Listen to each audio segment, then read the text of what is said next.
In this session, we are going to explore why we are even discussing adult education. You are here to teach, and you know your field of expertise. You learned the material, and no one was even discussing this idea of adult education. So what's wrong with just going in and teaching? And besides, isn't it the student's job to learn? They are the ones that signed up for the course. Why not just go in and present the material? Well, it sounds simple, and no doubt many of your students will learn a lot without the term adult education even entering your head. But when you step into the classroom, and inside there are students of all ages sitting in there, you know that it's not so simple. And those ages represent different generations, different perspectives, different ways of communicating, even different types of classrooms that they have sat in before. You realize that students that are even 2 to 3 years apart may be seeing the world in very different ways. And the age range is probably far larger than that. The backgrounds that they come from are also incredibly diverse. Some students may be there because their parents are paying. Some of the students may actually be parents. Some may be local, some may be from a foreign culture, and some may even be from Texas. They can come from different social backgrounds, ethnic backgrounds, and economic backgrounds. Some of the students have come straight from high school to continue their education. Some may be returning to education. Some may be trying to figure out if education is really even worth it. Some are there because they want to be in a classroom, and some would rather just be at work. Just like you, they have expectations about this learning process. You are an educator. Your job is to connect these students with something more than they have now. So how can you become the best educator that you are capable of?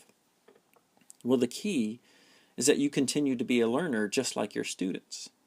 Now you know the subject matter, and no doubt you are still a student in your field of expertise. But your new subject to master is the students themselves. And that's what we're going to do. Learn more about adult students and how to connect them to the content. Now you already have a lot on your plate. You need to be on top of the material, and you have responsibilities and administrative tasks with the school.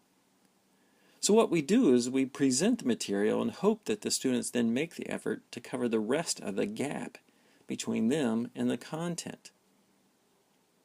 Here is where learning more about adult education can help.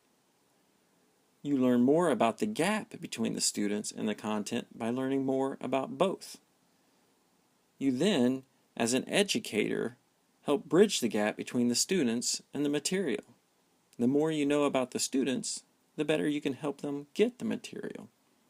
We want you to be an ambassador for learning, for the students, for the school, for the faculty. So why specifically adult education?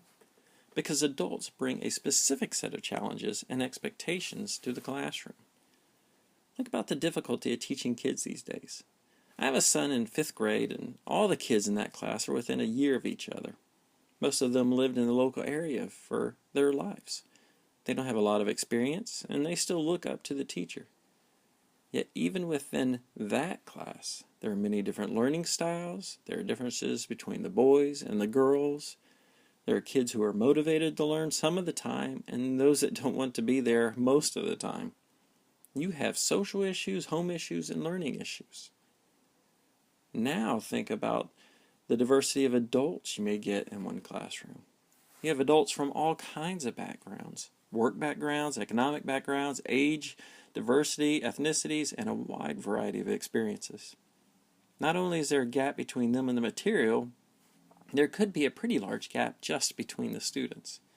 And adults have far different expectations and goals when it comes to education.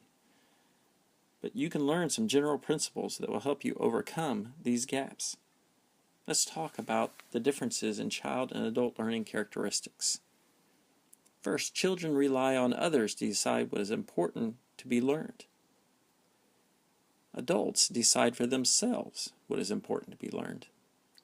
Children accept the information being presented at face value.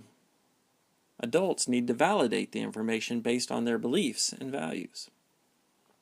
Children expect what they are learning to be useful in their long-term future. Adults, however, expect what they are learning to be immediately useful. Children have little or no experience upon which to draw. But adults have substantial experience upon which to draw, and some of them may have fixed viewpoints.